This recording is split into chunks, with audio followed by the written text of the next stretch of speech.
आज बैठक चाहिँ विशेष गरेर प्रमुख सत्ता सहायता दलहरूको आज बैठक बस्नु पाउनु होला र हामीले चाहिँ एउटा निर्णय गरेका छौँ भने एउटा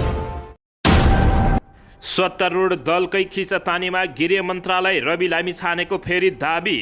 आफै लिने प्रधानमन्त्री पुष्पकमल दाहाल प्रचण्डको दाउ। गृह मन्त्रालयका कारण गठबन्धन नटुटोस् भन्ने मेरो कोसिस भएको प्रधानमन्त्रीको भनाई। गृह मन्त्रालय नपाए राष्ट्रिय स्वतन्त्र पार्टीले सरकारमा नबस्ने। राष्ट्रिय स्वतन्त्र पार्टी प्रधानमन्त्री तनावमा। गृह मन्त्रालय नपाए सरकार छोड्ने रवि लामिछानेको धम्की दिन इन्कार गर्दै प्रधानमन्त्री प्रचण्ड। सत्तारूढ दल गठबन्धनमा टुटफुटको श्रृङ्खला। सरकार त्याग्ने रवि लामिछानेको सङ्केत। नयाँ नोट जारी गरी पुरानो नोट सटै गर्न प्रधानमन्त्री प्रचण्डसँग माधव कुमार नेपालको माग। प्रधानमन्त्रीले आफ्नो टाउको आफै दुखाउने काम गरिरहनु भएको नेकपा एमालेका नेताहरूको दाबी। पोखराको स्याङ्जामा एक समूहले गर्यो एकै रात 13 ठाउँमा चोरी। पार्टीको पदाधिकारीको बैठकमा प्रधानमन्त्रीको ब्रिफिङ पूर्ण पाठ नआएसम्म कसैलाई गृहमन्त्री बनाउँदैनौँ। मधेसमा 6 महिनामा सडक दुर्घटनामा परि 281 जनाले गुमाए ज्यान। पोखरामा महानगरपालिकाले पुरानो ट्राफिक भवनमा चलायो डोजर। बागमती प्रदेशमा 70 अङ्क ल्याएर ट्रायल पास हुने निर्देशिका लागू गर्न मुख्यमन्त्रीको ग्रिन सिग्नल। के छ त नियम, यसबारे सम्पूर्ण जानकारी। गृह मन्त्रालयका कारण गठबन्धन नटुटोस् भन्ने मेरो कोसिस रहेको प्रधानमन्त्री पुष्पकमल प्रचण्डको दाबी। लगातार तेस्रो दिन पनि सेयर बजारमा दोहोरो अङ्कले घट्यो।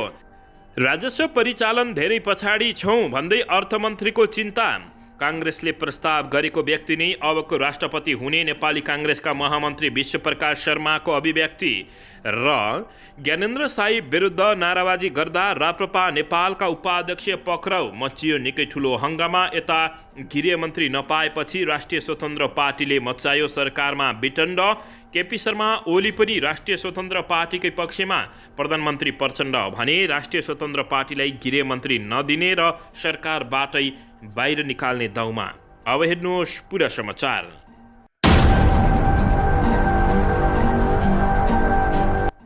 दर्शक महानुभावहरू नमस्कार। नेपाली न्युज टिभीको न्युज बुलेटिन खबरमा यहाँहरूलाई हार्दिक स्वागत छ। सदाझै आज पनि तपाईँहरूमाझ देश तथा विदेशका महत्त्वपूर्ण समाचार अपडेटका साथ उपस्थित भइसकेका छौँ। दर्शक महानुभावहरू, हामीलाई तपाईँहरूले कहाँदेखि हेर्दै हुनुहुन्छ नेपाल भाइ जिल्ला र ठाउँको नाम लेख्नुहोला। यदि विदेशमा हुनुहुन्छ भने आफू रहेको देशको नाम पनि लेख्न नभुल्नुहोला। र हाम्रो च्यानल नेपाली न्युज टिभीलाई अहिलेसम्म पनि सब्सक्राइब गर्नुभएको छैन भने सब्सक्राइब गर्नुहोला। साथै सँगै रहेको बेल आइकनलाई दबाउन पनि नभुल्नुहोला। आउनुहोस् दर्शक महानुभावहरू, आजको पहिलो तथा विशेष खबरतर्फ लागौँ। दर्शकबिन, राष्ट्रिय स्वतन्त्र पार्टी रासपाले गृहमन्त्री नपाए सरकारमा नबस्ने घोषणा गरेको छ। राष्ट्रिय स्वतन्त्र पार्टी रासपा स्रोतका अनुसार मङ्गलबार बालुवाटारमा प्रधानमन्त्री पुष्पकमल दाहाल प्रचण्डसँग भेटवार्ताका क्रममा राष्ट्रिय स्वतन्त्र पार्टीले सभापति रवि लामिछानेले गृह मन्त्रालय आफ्नो पार्टीलाई दिन माग गरेका थिए। प्रधानमन्त्रीसँगको भेटका क्रममा राजनीतिको समसामयिक विषयसँगै गृह मन्त्रालयको प्रसङ्ग पनि उठेको थियो।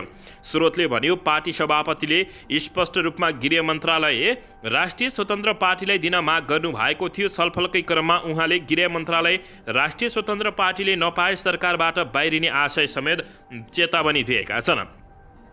दर्शकबिन, यसैबीच सरकार गठन हुने बेलामै भएको सहमतिका आधारमा गृह मन्त्रालय राष्ट्रिय स्वतन्त्र पार्टीले पाएको र अहिलेको अवस्थामा गृह मन्त्रालय नपाएको खण्डमा राष्ट्रिय स्वतन्त्र पार्टी सरकारबाट बाहिरिने राष्ट्रिय स्वतन्त्र पार्टीले दाबी गरेको छ। स्रोतका अनुसार छलफलका क्रममा प्रधानमन्त्री प्रचण्डले नेपाली नागरिकता लिएको भए पनि राहदानीको विषयमा अझै विवाद रहेको भन्दै रवि लामिछानेलाई तत्कालका लागि हतार नगर्न सुझाव दिएका थिए। तर राष्ट्रिय स्वतन्त्र पार्टीले गृह मन्त्रालय आफ्नै पार्टीले पाउनै पर्ने अडान लिएपछि प्रधानमन्त्री पुष्पकमल दाहाल प्रचण्ड यति बेला अप्ठ्यारोमा परेका छन्। दर्शकबिन, सत्तारूढ दल गठबन्धनमा टुटफुटको श्रृङ्खला अब प्रवेश गरेको छ भने नेकपा माओवादी केन्द्रको पदाधिकारी बैठकमा प्रधानमन्त्रीको ब्रिफिङमा पूर्ण पाठ नआएसम्म कसैलाई गृहमन्त्री नबनाउने बताइएको छ। दर्शकबिन प्रधानमन्त्री पुष्पकमल दाहाल प्रचण्डले तत्काल कसैलाई पनि गृहमन्त्री नबनाउने बताएका छन्। माओवादी केन्द्रका अध्यक्ष समेत रहेका प्रचण्डले पार्टी केन्द्रीय कार्यालय पेरिस डाँडामा आयोजित पदाधिकारी बैठकमा उक्त ब्रिफिङ गरेका हुन्। प्रचण्डले अदालतको फैसलाको पूर्ण पाठ आएपछि गृहमन्त्रीबारे निर्णय गर्ने जानकारी दिएका हुन्। उपाध्यक्ष कृष्णबहादुर महराका अनुसार बैठकमा अदालतको पूर्ण पाठ नआएसम्म अदालत तत्काल कसैलाई पनि गृहमन्त्री नबनाउने बारे कुराकानी भएको बताएका छन्। अहिले प्रचण्डले नै गृह मन्त्रालय सम्हालेका छन्, त्यही कायम रहने उनको भनाइरहेको छ। यसैबीच राष्ट्रिय स्वतन्त्र पार्टीले भने आफूले नै गृहमन्त्री पाउनुपर्ने अडान लिएपछि आजै सरकार ढल्न सक्ने बताइएको छ। निवर्तमान उपप्रधानमन्त्री तथा गृहमन्त्री रवि लामिछानेले नागरिकता प्रकरणमा सर्वोच्च अदालतको संवैधानिक इजलासपछि सबै पद गुमाएपछि प्रधानमन्त्रीले नै गृह मन्त्रालय सम्हाल्दै आएका छन्। दर्शकबिन यसैबीच यता पोखरा महानगरपालिकाले पृथ्वीचोकमा रहेको पुरानो ट्राफिक कार्यालयको भवनमा डोजर चलाएको छ। महानगरको कार्यपालिकाको बैठकले निर्णय गरे अनुसार पृथ्वीचोकको पुरानो ट्राफिक कार्यालयको भवनमा मङ्गलबार डोजर चलाइएको पोखरा महानगरपालिकाका वडा नम्बर 9 का वडा अध्यक्ष दिपेन्द्र मरासिनीले जानकारी दिएका छन्। ट्राफिक कार्यालय सरे पनि त्यहाँ रहेको संरचना हटाउन महानगरपालिकाले डोजर चलाएको हो। पोखराको सुन्दर ताललाई मध्यनजर गर्दै जीर्ण अवस्थामा रहेको पुरानो ट्राफिक कार्यालय गोलाघर भत्काउन थालिएको पोखरा 9 का वडा अध्यक्ष दिपेन्द्र मरासिनीले बताएका छन्। उक्त ठाउँमा पोखरा घर बनाउने योजनाका साथ भवन भत्काउन सुरु गरेका वडा अध्यक्ष मरासिनीको भनाइरहेको छ। 2 वर्ष भित्र बनाइसक्ने योजनासहित अगाडि बढेको महानगरपालिकाले त्यहाँ रहेको पुरानो ट्राफिक कार्यालयको भवन भत्काउन कम्तीमा 15 दिन लाग्ने बताइएको छ। हाल पोखरा घर भएका लागि डिपिआर निर्माणको काम भइरहेको छ। उनले भने पोखरा घर बनाउनका लागि चालु आर्थिक वर्षमा महानगरपालिकाले 2 करोड रुपियाँ रकम विनियोजन गरेको समेत उनले जानकारी दिएका छन्।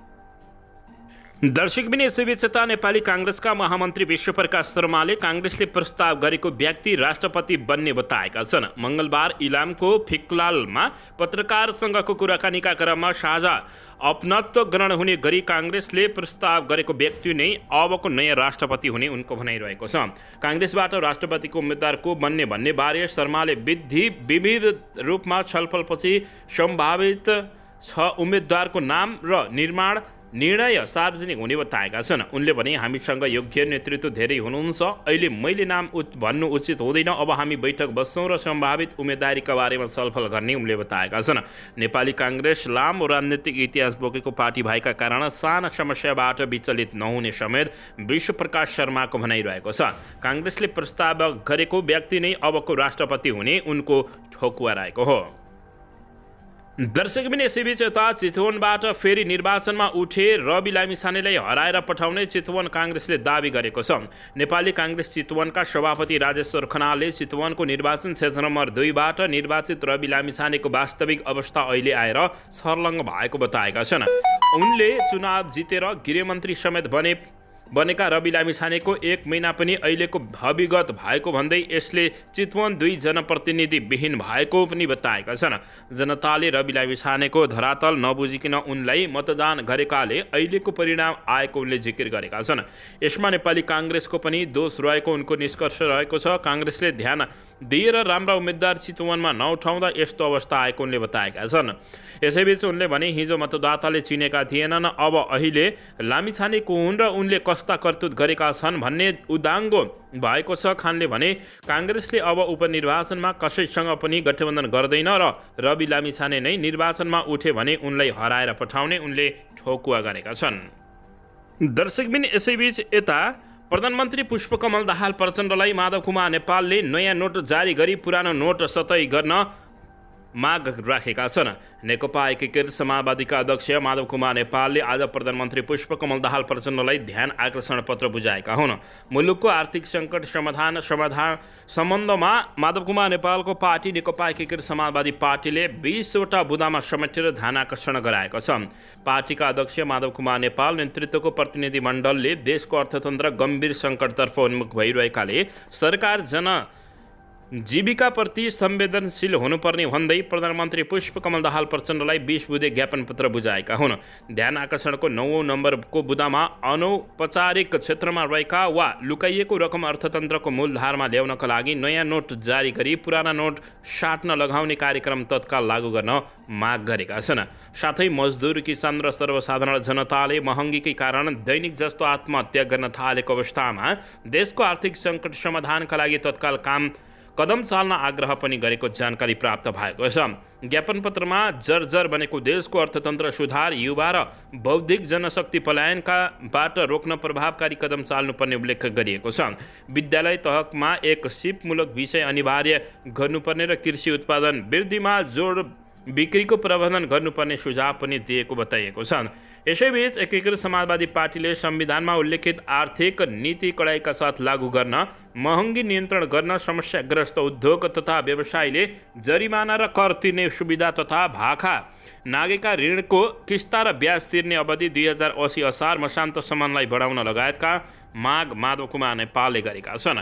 सञ्चार क्षेत्रलाई उद्योगको मान्यता दिन, युवा विद्यार्थी बौद्धिक जनशक्ति पलायन रोक्नका लागि प्रभावकारी कदम चाल्न 8 देखि 12 कक्षासम्मको पाठ्यक्रममा अनिवार्य सिपमूलक तालिम र देशभक्तिपूर्ण पाठ राख्नका लगायतका माग गरिएको बताइएको छ। प्रधानमन्त्री प्रचण्डले यस विषयमा सरकार गम्भीर रहेको बताउँदै आफू समस्या समाधानका लागि सबै सरकारको पक्षसँग छलफल गर्ने बताएका छन्।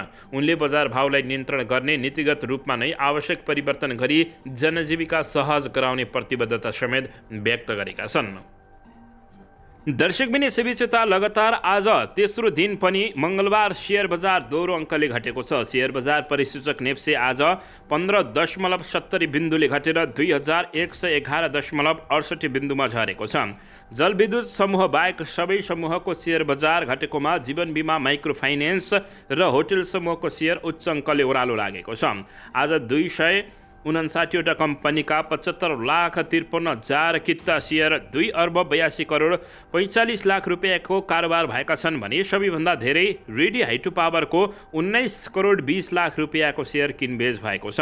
सबैभन्दा धेरै मनोकामना, स्मार्ट लघुवित्त र प्राइम लाइफ इन्सुरेन्सको शेयर 5% घटेको छ। समग्रमा बजार बढे पनि आदर्श लघुवित्तको शेयर 10% र 12 हाइड्रो पावरको शेयर 7.5%ले बढेको बताइएको छ। दर्शकबिन यसैबीच यता राप्रपा नेपालका उपाध्यक्ष लाक्पा तामाङलाई प्रहरीले पक्राउ गरेको छ। सिंहदरबार स्थित दक्षिण गेटबाट उनलाई पक्राउ गरेको जिल्ला प्रहरी परिसर काठमाडौँका एकजना अधिकृतले जानकारी दिएका छन्। उनलाई प्रहरी बिर्त सिंहदरबारमा राखिएको छ। प्रतिनिधि सभाका सांसद ज्ञानेन्द्र साईको विरुद्धमा दक्षिण गेटमा उनले नाराबाजी गरेपछि प्रहरीले नियन्त्रणमा लिएको बताइएको छ। उनले ज्ञानेन्द्र साईलाई बुझाउन भनी साथमा लगेको भ्रष्टाचार सम्बन्धी उजुरी पनि दक्षिण गेटमै च्यातेर फालेका छन्। दर्शक महानुभावहरू, अन्ततः ज्ञानेन्द्र बहादुर साई विरुद्ध नाराबाजी गर्दा राप्रपा नेपालका उपाध्यक्ष पक्राउ परेको खबर प्राप्त भएको छ। दर्शकबिन यसैबीच यता उप प्रधानमन्त्री एवं अर्थमन्त्री विष्णु पौडेलले चालु आर्थिक वर्षमा राजस्व परिचालनमा धेरै पछाडि परिएको बताएका छन्। यसैबीच काभ्रेपलाञ्चोकको धुलीखेल स्थित काठमाडौँ विश्वविद्यालयमा निर्मित बलराम तारा प्रधान इनर्जी ल्याब भवनको आज उद्घाटन गर्दै गत आवकको यही समयको राजस्व परिचालन दरको तुलनामा निकै पछाडि परिएको बताएका छन्। चालु आवकमा राजस्व परिचालनमा हामी निकै पछाडि परेका छौँ। पुँजीगत खर्च जम्मा 14 देखि 15% सम्म छ। यो गत आवकको यही समयको भन्दा निकै कम हो, मन्त्री पौडेलले भनेका छन्। यही अवस्थाबाट सुधार गर्ने अपेक्षा गर्दै उनले आउने वर्षको बजेट कसरी निर्माण गर्ने भन्ने चिन्ता रहेको पनि बताएका छन्। उनले समग्र अर्थ क्षेत्रमा चुनौती रहेको उल्लेख गर्दै अब कसरी उकासे भन्ने अर्थ क्षेत्रलाई चिन्ता भएको बताएका छन्।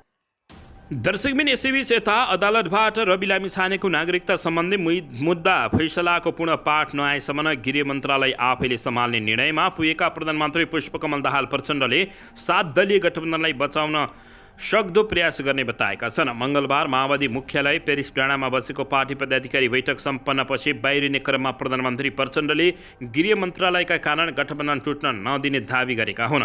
राष्ट्रिय स्वतन्त्र पार्टीले गृह मन्त्रालय बेलुकीसम्म नसुम्पिए सरकारलाई दिँदै आएको समर्थन फिर्ता लिने बताइसकेको छ। प्रधानमन्त्री प्रचण्डले भने, हामी यसबारे सल्लाह गर्दैछौँ, सकेसम्म यो गठबन्धन नटुटोस् भन्नेमा मेरो कोसिस रहनेछ। माओवादी केन्द्रको पदाधिकारी बैठकले लामिछानेको नागरिकता विवादबारे सर्वोच्च अदालतबाट फैसलाको पूर्ण पाठ नआएसम्म गृह मन्त्रालय राष्ट्रिय स्वतन्त्र पार्टीलाई नदिने निर्णय गरिसकेको अवस्थामा यस्तो अवस्था सिर्जना भएको जानकारी प्राप्त भएको छ। चेतावनी दिएको राष्ट्रिय स्वतन्त्र पार्टी अन्ततः सरकारबाट बाहिरिएला कि के गर्ला भनेर सबैले चासोको साथ हेरिरहेका छन्। दर्शकबिन, राष्ट्रिय स्वतन्त्र पार्टीले गृह मन्त्रालय नपाए सरकारबाट बाहिरिने चेतावनी दिइसकेको छ। आज बिहान प्रधानमन्त्री पुष्पकमल दाहाल प्रचण्डलाई भेटेर राष्ट्रिय स्वतन्त्र पार्टीका सभापति रवि लामिछानेले गृह मन्त्रालय नपाए सरकारबाट बाहिरिने जानकारी गराएका हुन्। साँझसम्म प्रधानमन्त्रीले गृह मन्त्री दिने निर्णय नगरे सरकारबाट बाहिरिने सम्भावना बढेको राष्ट्रिय स्वतन्त्र पार्टीका नेताहरूले बताएका छन्। राष्ट्रिय स्वतन्त्र पार्टीका सभापति रवि लामिछानेलाई पुनः गृहमन्त्री बनाउनु पर्ने माग सो पार्टीले राखे पनि प्रधानमन्त्री प्रचण्ड सकारात्मक नदेखिएका हुन्। दर्शकबिन, यसैबीच यता नेकपा एमालेका नेताहरूले प्रधानमन्त्री पुष्पकमल दाहाल प्रचण्डलाई चेतावनी दिन थालेका छन्। प्रधानमन्त्री प्रचण्डले आफ्नो टाउको दुखाउने आफै काम गरिरहनु भएको छ भन्दै चेतावनी दिन थालेका हुन्। राष्ट्रपति निर्वाचनमा नेकपा एमालेको उम्मेद्वारलाई सत्तारूढ दल गठबन्धनका अन्य दलले जिताउलान्। विशेष गरी नेकपा माओवादी पार्टी र सरकारको नेतृत्व गरिरहेको सो पार्टीका अध्यक्ष प्रधानमन्त्री प्रचण्डले राष्ट्रपतिको निर्वाचन कस्तो भूमिका निर्वाह गर्ला, उनका सभापति सम्भावित राजनीतिक कदम कतै वर्तमान सरकार नै धरापमा त पर्दैनन् भन्ने प्रश्नहरू यति बेला उठिरहेको अवस्थामा नेकपा माओवादी केन्द्रका नेताहरूलाई धम्की दिँदै एमालेका नेताहरू अगाडि बढेको बुझिएको छ। यस्तै सर्वोच्च अदालतले राष्ट्रिय स्वतन्त्र पार्टीका सभापति तथा निवर्तमान गृहमन्त्री रवि लामिछानेको नागरिकता खारेज गरिदिएपछि देशको राजनीतिक नयाँ तरङ्गमा सिर्जना पैदा भएको छ। त्यसपछि राजनीतिक घटनाक्रम र पुनः गृह मन्त्रालय पाउनुपर्ने राष्ट्रिय स्वतन्त्र पार्टीको मागले सत्तारूढ दल गठबन्धन दलहरूमा खटपट देखिएको बताइएको छ। दर्शकबिन, यसैबीच यता प्रमुख विपक्षी दलको नेता नतोगिँदा संवैधानिक नियुक्तिमा अडचन आएको छ। नयाँ सरकार गठन भएको 35 दिन बितिसक्दा पनि प्रतिनिधि सभाका प्रमुख प्रतिपक्षी दलको नेता टुङ्गो लाग्न नसकेको अवस्थामा यस्तो भएको हो। मन्त्री परिषद गठन गर्ने वा मन्त्री परिषद गठन गर्न समर्थन गर्ने दल बाहेक प्रतिनिधि सभामा 10% सांसद हुने दललाई प्रतिपक्षी दलको मान्यता दिनुपर्ने कानुनी व्यवस्था रहेको छ। तर प्रतिपक्षी दलको माग गर्दै आएको नेपाली काङ्ग्रेसले पुष्पकमल दाहाल प्रचण्डलाई नेतृत्वको सरकारलाई विश्वासको मत दिएका कारण विपक्षी दलको नेता को हुने भन्ने टुङ्गो अझै लाग्न नसकेको अवस्था रहेको छ। सङ्घीय सांसद सचिवालयका प्रवक्ता एकराम गिरीले अहिलेसम्म प्रमुख प्रतिपक्षी दलको नेता टुङ्गो नलागेको बताउँदै उनले भने सभामुखले विपक्षी दलको नेता टुङ्गो लगाउने अधिकार भएको बताएका छन्। हालसम्म प्रमुख विपक्षी दलको नेता टुङ्गो लागिसकेको छैन। यो विषय सभामुखको क्षेत्र अधिकारभित्र पर्ने भएकाले उहाँले केही दिनभित्र टुङ्गो लगाउनुहुन्छ, हामीले सबै जानकारी गराइसकेका छौँ, प्रवक्ता गिरीले बताएका छन्। नेपाली काङ्ग्रेसका प्रमुख सचेतक रमेश लेखक आफूहरू प्रमुख प्रतिपक्षी दल भएको दावी गरेका छन्। सरकारलाई समर्थन गरेको दल कसरी प्रमुख प्रतिपक्षी दल हुन सक्छ भन्ने प्रश्नमा लेखकले भने, त्यसो भए सांसदको बेन्चमा प्रतिपक्षी दलको बोर्ड किन झुन्डाएको भनेर उल्टै प्रश्न गरेका छन्। यसैबीच केही दिन अघि प्रतिपक्षी दलका नेताहरूको सेवा सुविधाबारे सचिवालयले काङ्ग्रेस संसदीय दलका लेखकको पत्रमाथि हेर्नुहोस्का आधारमा काङ्ग्रेसले प्रमुख प्रतिपक्षी दलको मान्यता पाएको समाचार बाहिर आएको थियो। तर त्यो सांसद सचिवालयले भने काङ्ग्रेसले प्रतिपक्षी दलको नेताले पाउने सेवा सुविधाबारे आफूहरूलाई पत्र लेखेकाले त्यसको जवाफ मात्रै दिएको उनले दावी गरेका छन्। दर्शकबिन, यसैबीच यता दाङको तुलसीपुर कारागारभित्र एक महिला बन्दीमाथि जबरजस्ती करणी भएको छ। आफूमाथि जबरजस्ती करणी भएको भन्दै ती महिलाले कारागारकै बन्दी तुलसीपुर उपमहानगरपालिका 6 डुम्री गाउँका 28 वर्षीय खुमबहादुर चौधरीमाथि किटानी जारी दिएकी छिन्। चौधरीमाथि अनुसन्धान र कारबाही प्रक्रिया चलाएको छ। घटनागत कार्तिकमा भएको भए पनि अहिले आएर सार्वजनिक भएको छ। कार्तिक 27 गते दिउँसो 2:15 बजे कारागारको भान्साकोठामा चौधरीले जबरजस्तीकरण गरेको महिलाको आरोप रहेको छ। अभियुक्त चौधरीले जबरजस्तीकरण मुद्दामा नै कैद भुक्तान गरिरहेका छन्। महिला ठगी मुद्दामा कैद भुक्तान गरिरहेकी छिन् भने दर्शकबिन इलाका प्रहरी कार्यालय तुलसीपुरका प्रहरी निरीक्षक पर्वत केसीका अनुसार कारागारमा चौधरी पुरुष बन्दीतर्फको चौकीदार र अर्की महिला बन्दीतर्फकी चौकीदार थिइन्। चौकीदारहरूलाई आवश्यकता अनुसार अरू बन्दीभन्दा खुकुलो हुने गरेको छ। कारागारको भान्सामा महिलाले तातो पानी तताएर भाँडा माझ्दै गरेको अवस्थामा चौधरी फसेर कोठाको चुक्क लगाई जबरजस्तीकरण गरेको महिलाले दिएको जायरीमा उल्लेख गरिएको छ। आफू चिच्याउन लागेपछि मुख बन्द गरेर जबरजस्तीकरण गरेको पीडितले प्रहरी समक्ष बताएका छन्। उजुरी आएपछि कारागार प्रशासन सामान्य गरेर अनुसन्धान सुरु गरेको प्रहरी निरीक्षकले बताएका छन्। अनुसन्धान पूरा गरेर कार्तिक 28 गते सरकारी वकिलको कार्यालय मार्फत जिल्ला अदालत दाङमा मुद्दा दर्ता गरिएको थियो। उक्त घटनामा महिलाको उमेर अनुसार अभियुक्त कुम्बहादुर चौधरीलाई 7 देखि 10 वर्ष कैद सजाय माग दावी गरिएको प्रहरी निरीक्षक केसीले बताएका छन्। मुद्दाको क्रममा गत पुस 16 गते आरोपित पीडितलाई लगायत साक्षीहरूको बगपत्र भएको थियो। मुद्दा फैसला आउन बाँकी रहेको छ। अहिले पीडित तुलसीपुर कारागारमा रहेको र अभियुक्त चौधरीलाई घोराई कारागारमा स्थानान्तरण गरिएको जानकारी प्राप्त भएको छ। दर्शकबिन यसैबीच राष्ट्रिय प्रजातन्त्र पार्टीका प्रमुख सचेतक ज्ञानबहादुर साईले सांसदप्रति जवाबदेही नहुने मन्त्रीहरूको पद खारेज गर्ने कानुनी बनाउन प्रस्ताव गरेका छन्। प्रतिनिधि सभा नियमावली मस्यौदा समितिका सदस्य ज्ञानेन्द्र साईले नियमावलीमा सांसदमा उठेका प्रश्नहरूको जवाब नदिने मन्त्री स्वतः मन्त्री पदबाट मुक्त हुने व्यवस्था राख्न प्रस्ताव गरेका छन्। मस्यौदा समितिमा शून्य र विशेष समयमा उठेका प्रश्नहरूको जवाब मन्त्रीहरूले 5 दिन वा 7 दिनमा दिने भन्ने विषय नियमावलीमा राख्न सोमबार छलफल भएको थियो। छलफलमा भाग लिँदै ज्ञानेन्द्र बहादुर साईले तोकिएको मितिमा पनि जवाब नदिएमा के गर्ने भन्ने प्रश्न उठाएका थिए। नियमावलीमा दिन हिजोका दिनमा पनि तोकिएको थियो, तर मन्त्रीले टेरेनन्। ज्ञानेन्द्र साईले भने हामीले नियमावली बनाएर कार्यान्वयनमा आइसकेपछि जवाब नदिए के हुन्छ, जवाब दिएनन् र त्यहाँसम्म पुगेनन् भने मन्त्री पद नै खारेज हुन्छ भन्ने राखौँ भनेर उनले प्रस्ताव राखेका छन्। यसैबीच उनको प्रस्तावमा प्रतिवाद गर्दै नेकपा माओवादी केन्द्रका सांसद शक्तिबहादुर बस्नेतले मन्त्री खारेज गर्ने अधिकार समितिलाई नभएको बताएका छन्। मन्त्री उपस्थिति नभए सभामुखले रुलिङ गर्ने र रुलिङ बाध्यकारी भएकाले मान्नुपर्ने नै गराएका छन्। रुलिङ नमाने सभामुखले फेरि रुलिङ गर्ने हो। मन्त्री सदनप्रति बाध्य नहुने ठाउँ नै छैन उनले भनेका छन्।